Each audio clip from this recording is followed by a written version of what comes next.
Salut, c'est Laurette. Aujourd'hui, on se retrouve pour des recettes fait maison. On va apprendre à faire les boissons végétales. Allez, c'est parti, on regarde les ingrédients pour la première. Pour notre boisson à avoine, il va nous falloir de l'eau, de l'avoine et du miel. Pour les boissons végétales, la base, ça va être de mixer une céréale ou un fruit sec. Ici, j'ai pris de l'avoine. On peut aussi faire la même chose avec des amandes, des noisettes, des noix de cajou. Le procédé reste le même et surtout, ça peut se garder entre 3 et 5 jours au frigo dans une bouteille hermétique, avec de l'eau et du miel. Pour le sucre, moi je choisis le miel, mais vous pouvez aussi mettre du sirop d'agave, de la cassonade ou du sucre glace, c'est comme vous préférez. Une fois que c'est mixé, il n'y a plus qu'à filtrer.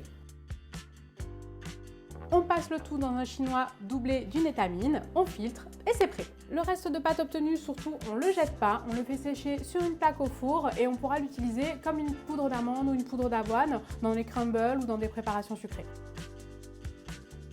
Pour notre deuxième boisson végétale, on va avoir besoin d'eau, de fleurs d'oranger, d'amandes, de dattes et un peu de miel. On va venir mixer les amandes, les dattes, l'eau, un petit peu de miel et de la fleur d'oranger. On filtre. Et même procédé, on laisse au frais 3 à 5 jours.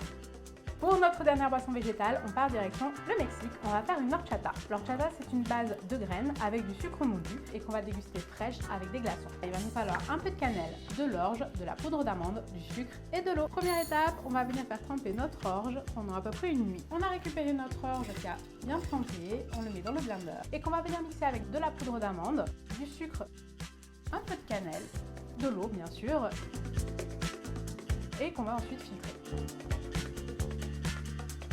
Et voilà, les boissons végétales n'ont plus de secret pour vous, plus d'excuses pour pas le faire à la maison et moi je vous dis à très vite pour de nouvelles recettes. Ciao!